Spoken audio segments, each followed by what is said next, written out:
Good morning, children. So, here we are starting with a new chapter, that is double entry system. And double entry system, or this chapter, basically provides the basis for all your practical chapters in accounts. So, first let us understand the meaning of double entry system. Double entry system is a system which states that every business transaction affects at least two accounts in opposite directions. For example, if the furniture is purchased in the business, furniture is increased whereas the cash is decreased. So if you remember, while doing the chapter GAAP, generally accepted accounting principles, we have studied about one principle which was known as dual aspect principle. So that principle stated that every transaction has two aspects, one debit and another credit. And the debit will always be having a corresponding credit.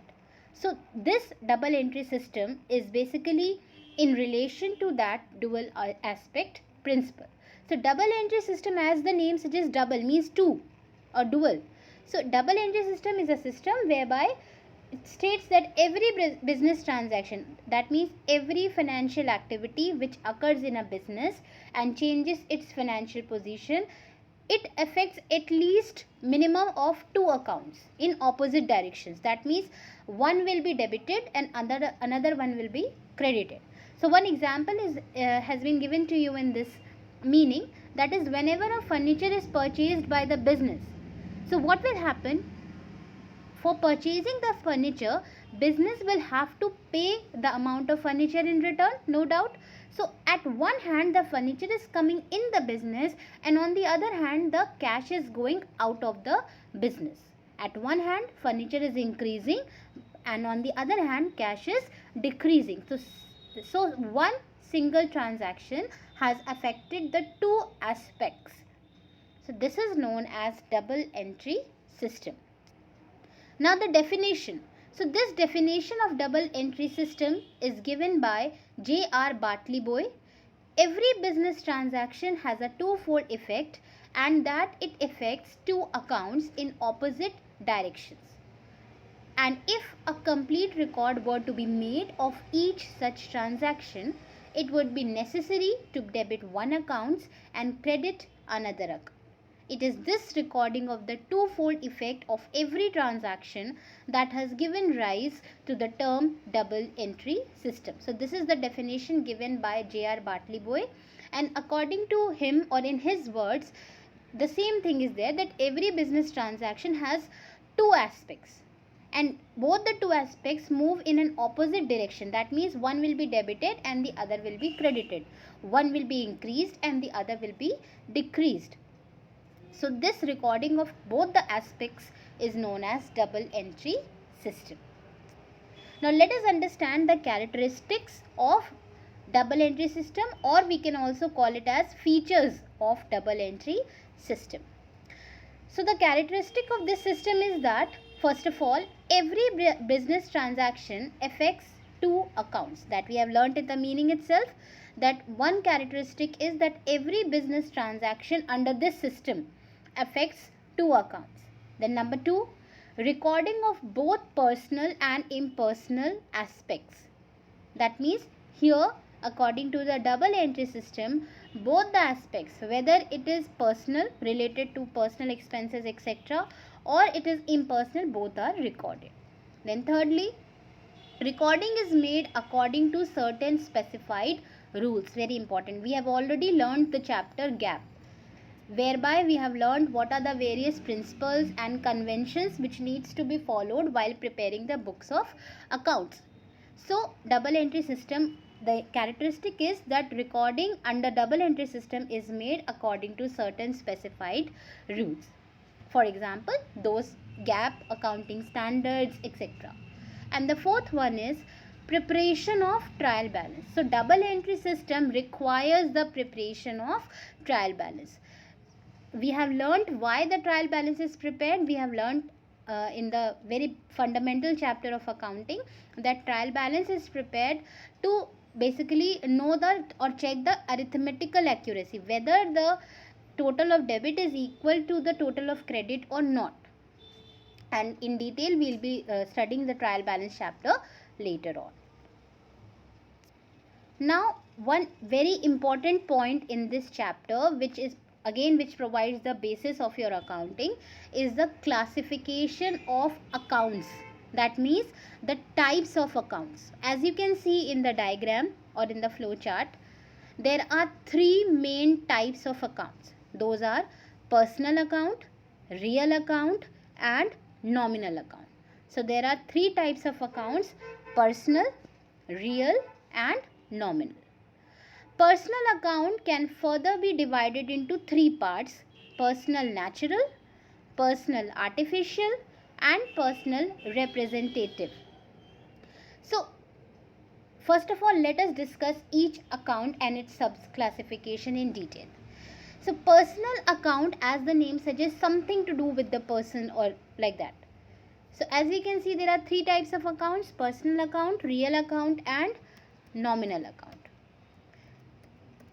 And we can see that personal account is further classified into personal natural, personal artificial and personal representative. Now, personal natural basically consists of all the human beings. Me, you, your principal, your mother, your father, your sister, all the human beings. If we ask, for example, Mr. Rahul is which account? Mr. Rahul is a human being, so that will be considered as a personal natural. If I ask you, your principal sir is which account? Again, he is a human being, so personal natural. So all the human beings comes under personal natural. Then personal artificial. Personal artificial includes all those institutions, companies, organizations, universities, business houses, banks, etc., which are not actually human beings, but they are working like human beings. They are not the actual human beings, but they are working like human beings. For example, when you go to submit your fees in your school with your fee book, what happens? You pay the fee, the accountant there signs on the fee receipt, and also he puts the stamp, the seal of the school also. Without the seal, that fee book is just not valid. So if we consider what is that stamp or what is that seal for the school, it is kind of a signature of the school. And without that seal, no document of the school will be binding on anyone. Unless and until the seal of the school is put up, no document will be binding, or the school will not be responsible for any of the documents. So can we say in simple words that the seal there is kind of a sign of the school? In the similar fashion, whenever you go to bank, you deposit some money, you fill in the paying slip, the banker there or the person who is depositing your money, he puts the stamp of the bank. Without the stamp of the bank, the paying slip will not be of any use. It will not be valid. The money will not be deposited into your account. So that means that seal is kind of a signature for the bank. Then whenever you deposit the money, you do put the branch name of the bank. So that means you are entering into the contract with the bank. Or if you are purchasing the shares of a company, you write the name of the company because you are contracting or you are dealing with that particular company.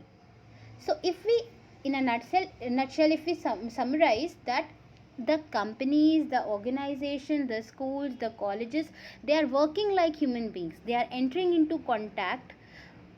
They are coming into contact, and they are entering into contract also. They are signing the documents just like human beings, but they are not the human beings. So they will be regarded as an artificial person. So therefore, they will be categorized under personal artificial account. For example, if I ask you, your school EHS, Ethel Higginbottom School and College, is which account? So it will be personal artificial. Bank of Baroda, Bank of India, Girls High School, Boys High School, Reliance Industries Limited, Tata Industries, then your Ames Hospital, anything, SRN, all these institutions, etc. Then Allahabad University, Schwartz, all these are personal artificial account.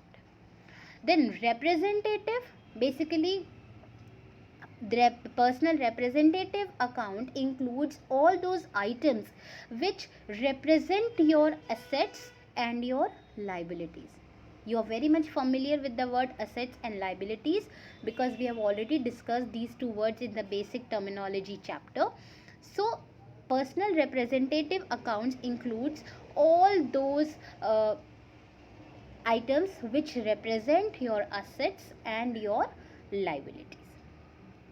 So, for example, all those expenses which are yet to be paid, means outstanding expenses, all those expenses which you were supposed to pay but you have not paid till date, that is outstanding. So that represents your liability that you have to pay it.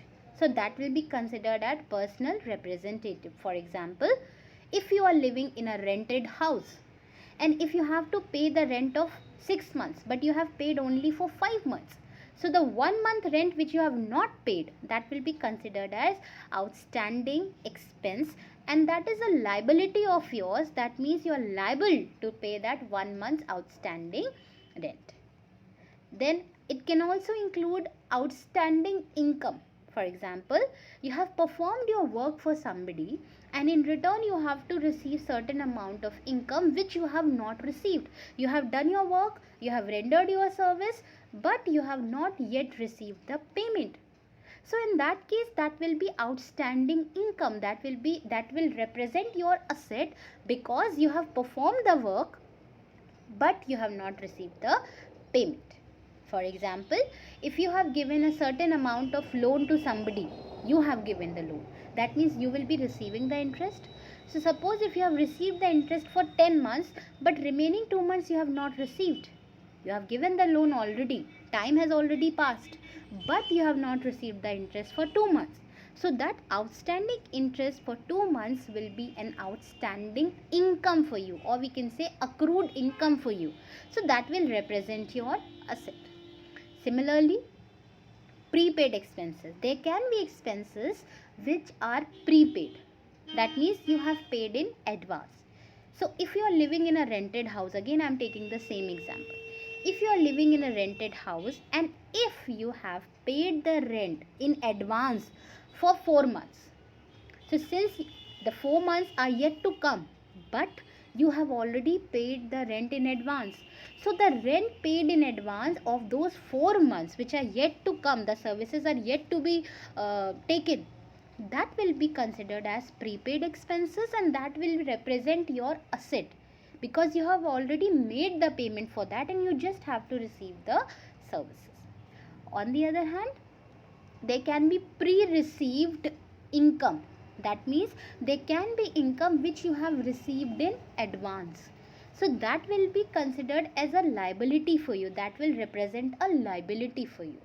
For example, if you are to sell some good to somebody and you have received the payment for the good in advance, so that will be considered as pre-received. Or for example, I will again take the example of the loan given. If you have given the loan to somebody and you have received the interest for the loan in advance for 2 months, so the interest received in advance for 2 months will be or will represent your liability because the time has yet not come, the interest has yet not fallen due, but you have received in advance. So these 4 expenses and income: outstanding expenses, prepaid expenses, outstanding income, pre-received income. These 4 items represents your assets and your liabilities. They are representing it and therefore they will be a part of personal representative account. Then we have discussed the term bank overdraft in the BRS chapter and also while discussing the current liabilities. So bank overdraft also represents your liability. Why? Because bank overdraft is what? It is just a negative bank balance. Bank overdraft shows the amount in excess which you have withdrawn from your bank account more than your deposit. So that excess money which you have withdrawn is kind of a short term loan. It represents your liability towards the bank. So again it will be a part of personal representative account. Then we have discussed one term in the basic terms chapter, that is capital. What is capital? We have discussed that capital is the amount invested by the proprietor in the business. The money which the proprietor or the owner or the businessman has invested in business is known as capital. So, and we have also discussed the chapter of concepts, whereby we have discussed that business and businessmen are not the same, and therefore this capital invested by the businessman is not regarded as the money of the business. It is treated as a kind of a loan advance by the proprietor to the business. This money is required to be returned to the owner. So therefore capital also represents a liability, and therefore capital will also be a part of personal representative account. So these are the types of personal account: natural, artificial and representative. Then the second type of account is real account. Real account mainly deals with your assets, and your assets can be tangible or intangible. We have already discussed what are tangible assets and what are intangible assets while discussing the basic terminology chapter. But just for revision sake, tangible assets include all those assets which can be seen and touched. For example, land, building, machinery, tools, furniture, etc. So these will be considered as real tangible account. And intangible assets means all those assets which cannot be seen or touched, but they can only be felt. Their benefits can only be felt. For example, goodwill, patents, copyrights and trademark. So these four are the intangible assets and they will come under real account. So if I ask you that furniture is which account? So the answer will be furniture is a real tangible account. Then land is which account? Real tangible. Tools is which account? Real tangible. Livestock. Livestock means animals. If any business is dealing in animals or is utilizing animals, then animal is known as livestock. The stock of animals is known as livestock because they have life in it. So that will also be a part of real tangible. Equipments, real tangible. Goodwill, real intangible because they cannot be seen or touched. Patents, real intangible. Copyrights, real intangible. Trademarks, real intangible, etc. And what is goodwill? Goodwill is the reputation or image of the business measured in monetary terms. What is copyright? Whenever any artistic work is done, lyrics or any book has been written or anything, so the author of the book or the writer of the lyrics or the lyricist, they get their work copyrighted. That means without their permission nobody can copy it. Then trademark is somewhat like copyrights, but trademark is related to the goods. Many business houses, they get their logos, their marks, their brand image, their font size, their brand color, etc. trademarked or registered so that nobody can copy it without their permission. For example, the logo of Pepsi is a trademark. It cannot be copied without the permission of the PepsiCo India Holding Private Limited. Then the patents. When any invention or discovery is done, so the inventor has the right, he can get it patented so that again nobody can copy it without his permission. So these are basically intellectual property rights. So these come under real intangible assets. Then nominal account. Nominal account basically deals with the expenses, incomes, losses and gains. So nominal account includes expenses and losses, for example, purchases, commission paid, salary paid, rent paid, wages paid, interest paid, dividend paid, lighting expenses paid, carriage expenses paid, etc. And it also includes the losses. For example, bad debts. We have discussed the meaning of bad debt, that it is the amount which could not be recovered from the debtors. So nominal account also includes losses such as bad debts, loss on sale of goods, loss on sale of machinery, loss on sale of investments, etc. Discount allowed, depreciation, etc. Then it also includes incomes and gains. Incomes like commission received, sales, interest received, then your discount received, rent received, etc. And gains, for example, profit on sale of goods, profit on sale of investments, profit on sale of assets, etc. So these are three types of accounts. Personal account, which can further be divided into natural, artificial, and representative. Real account, which can be further divided into tangible and intangible. And nominal account, which can further be divided into expenses and losses, incomes and gains.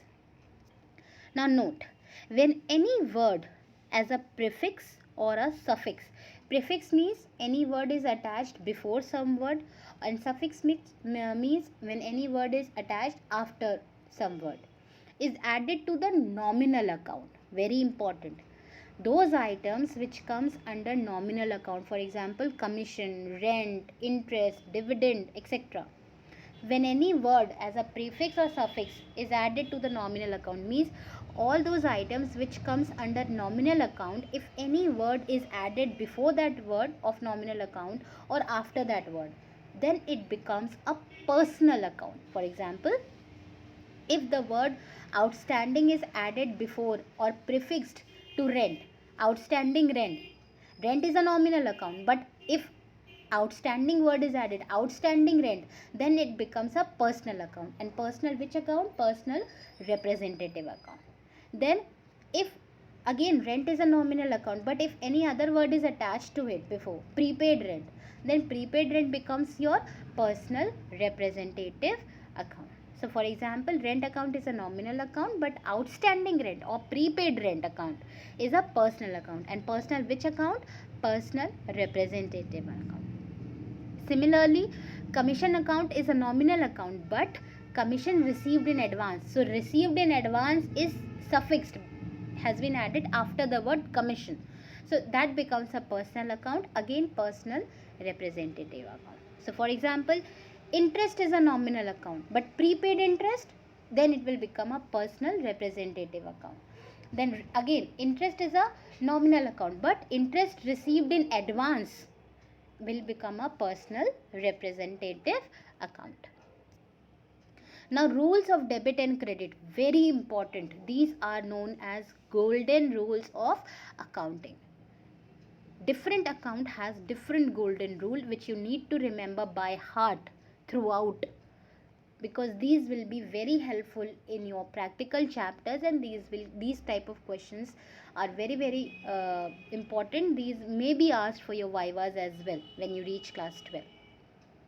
So the golden rules of accounting for personal account is, we will debit the receiver and we will credit the giver. Just like we speak Hindi, English, Marathi, Gujarati, Urdu, Telugu, etc.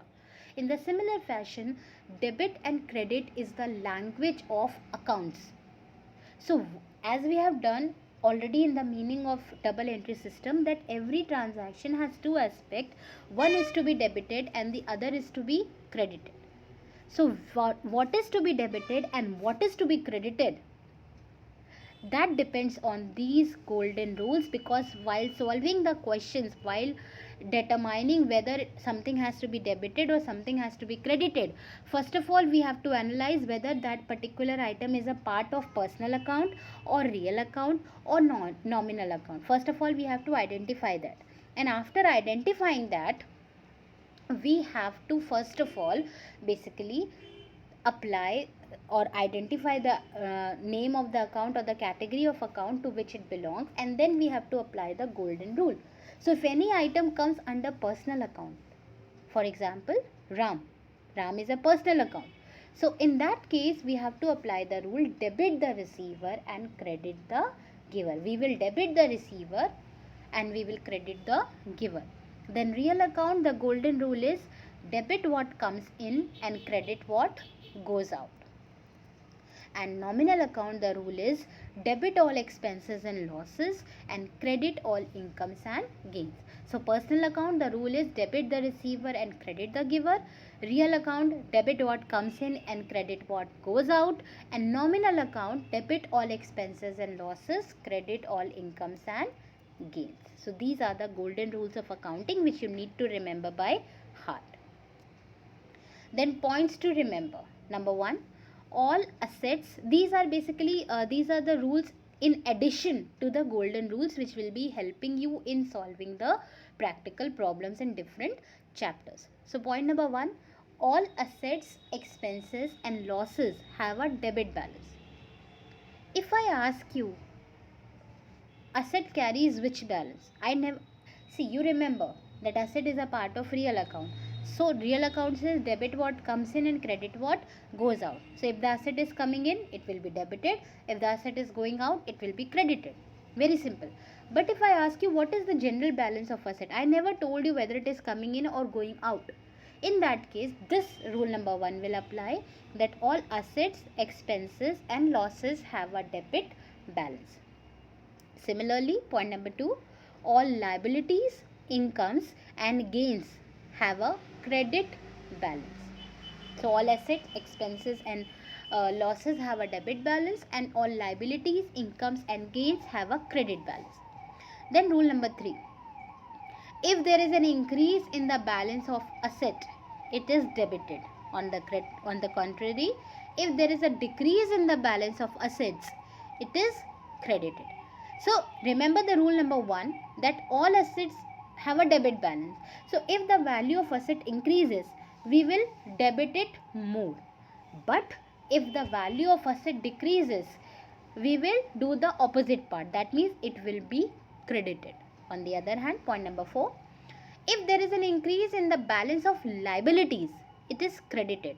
On the contrary, if there is a decrease in the balance of liabilities, it is debited. That means liabilities have a credit balance, that we have learnt in point number 2 here. So if the value of liabilities increases, we will credit it. But if the value of liabilities decreases, we will do the opposite part, that is we will debit it. So these are points which you need to remember, the golden rules and these points or rules, additional rules, so as to solve the practical problems which we will be discussing in the upcoming videos. Now the advantages of double entry system. The first advantage is that it provides a complete record of every transaction, because in double entry system we are recording both the aspects of a transaction. Therefore, it provides a complete record of every transaction. Point number 2, double entry system, since it records both the aspects debit and credit, therefore it provides a basis for the preparation of trial balance. It also helps in preparing trial balance, because in the upcoming video you will understand how the trial balance is prepared. So in order to prepare the trial balance, we need to have the debit and credit aspect of a transaction. Then point number 3, preparation of trading and profit and loss account. So we have already discussed the accounting cycle, in which we have already discussed that first of all we prepare the journal, after journal we prepare the ledger, after ledger we prepare trial balance, after trial balance we prepare trading account, and then profit and loss account, and then the balance sheet. So obviously double entry system helps you in preparing the trial balance, and when you can prepare the trial balance, then only you can prepare the trading account and profit and loss account. So that means double entry system helps you in preparation of trading and profit and loss account also, because it is helping you in preparing the trial balance.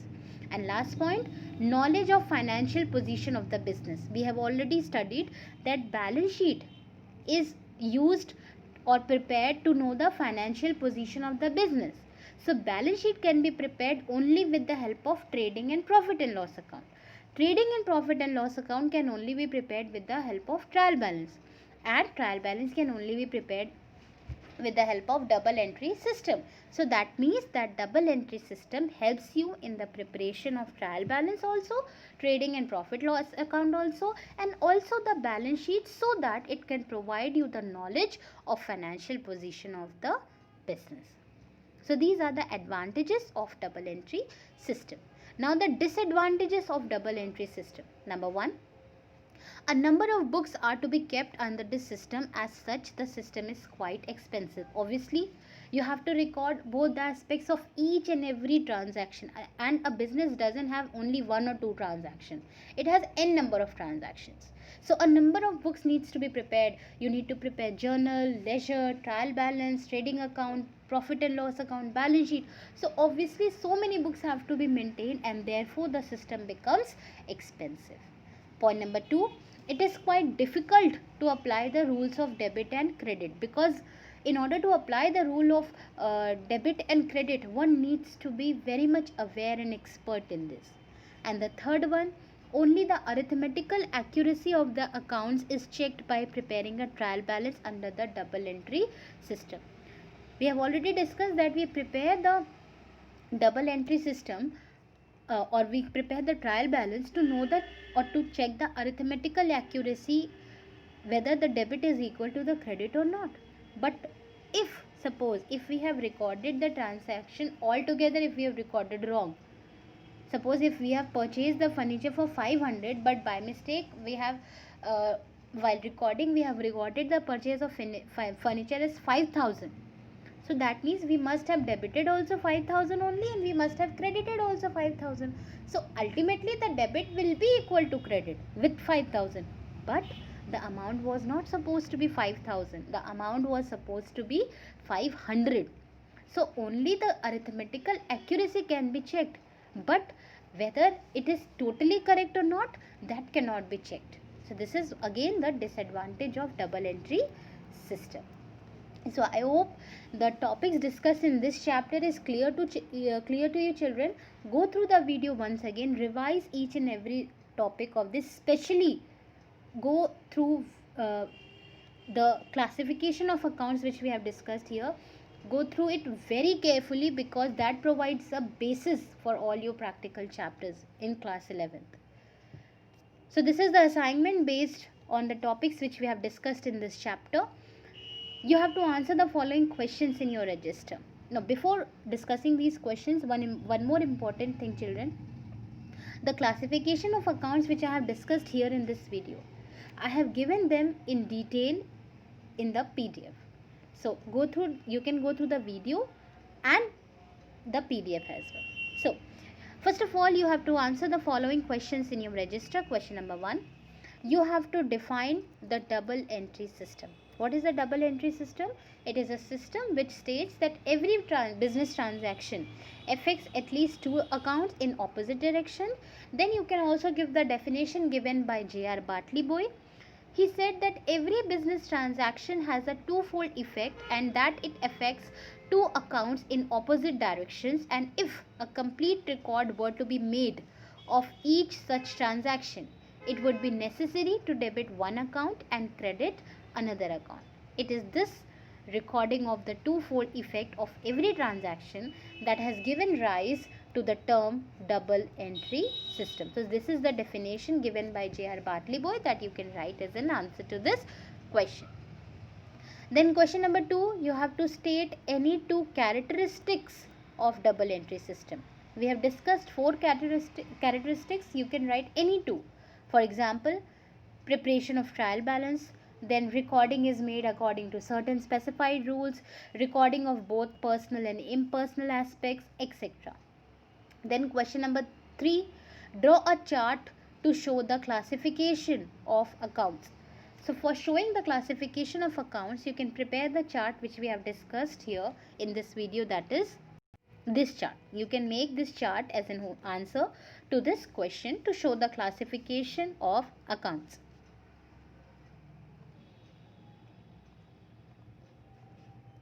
Now the next question, explain the types of accounts. So there are 3 types of account. Personal accounts. Personal accounts consist of personal artificial, which consists of human beings.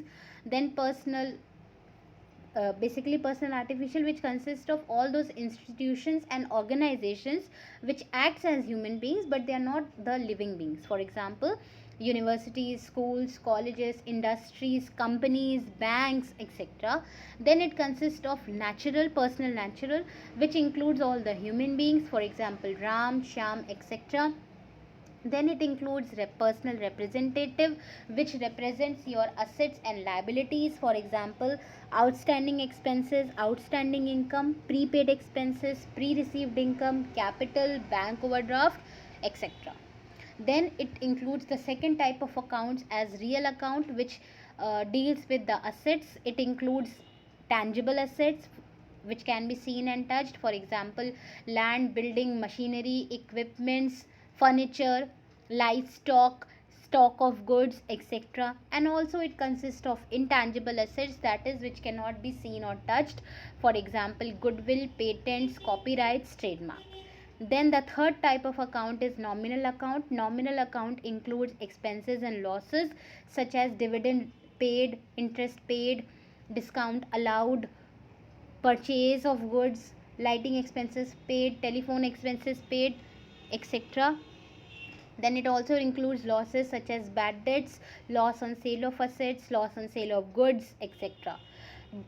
Then it includes incomes like commission received, rent received, salary received, wages received, dividend received. It also includes sales as an income, and it also includes gains such as profit on sale of goods, profit on sale of assets, etc. So this is the question number 4. Question number 5. State the golden rules of accounting in case of personal account. The golden rule is debit the receiver, credit the giver. Real account, the golden rule is debit what comes in, credit what goes out. And nominal account, the rule is debit all expenses and losses and credit all incomes and gains. Question number 6. State any two advantages of double entry system. So the two advantages of double entry system can be, it helps in the preparation of trial balance, it helps in the preparation of trading account and profit and loss account, it helps in the preparation of balance sheet or to know the financial position of the business. Then it provides a complete record. So out of these 4 points you can write any two advantages. Then question number 7. State any two disadvantages of double entry system. You can write that it can provide only a check on the arithmetical accuracy. Then it, since a number of books needs to be maintained, therefore it becomes quite expensive. Then the second category of the question is, you have to fill in the given blanks. Number 1. All assets, expenses and losses have a dash balance. So all assets, expenses and losses have a debit balance. Then B. All liabilities, incomes and gains have a dash balance. So we have discussed all liabilities, incomes and gains have a credit balance. Then point number C, if there is an increase in the balance of assets. So since assets carry a debit balance, so if there is an increase, we will debit it more. So therefore it is debited. On the contrary, if there is a decrease in the balance of assets, we will do the opposite, that is it is credited. Then point number D, if there is an increase in the balance of liabilities. So liabilities carry a credit balance. So if the value or the balance of liabilities increase, it will be credited. On the contrary, if there is a decrease in the balance of liabilities, we will do the opposite thing, that is it is debited. So these are the questions which you need to do in your register, children. I hope the questions as well as the topic which has been discussed here is clear to you. Just go through the video once again and revise the chapter which we have done here, and also complete all the question and answers in your copy. And do remember the golden rules and the additional rules which we have discussed here as points to remember. So thank you, children. Take care.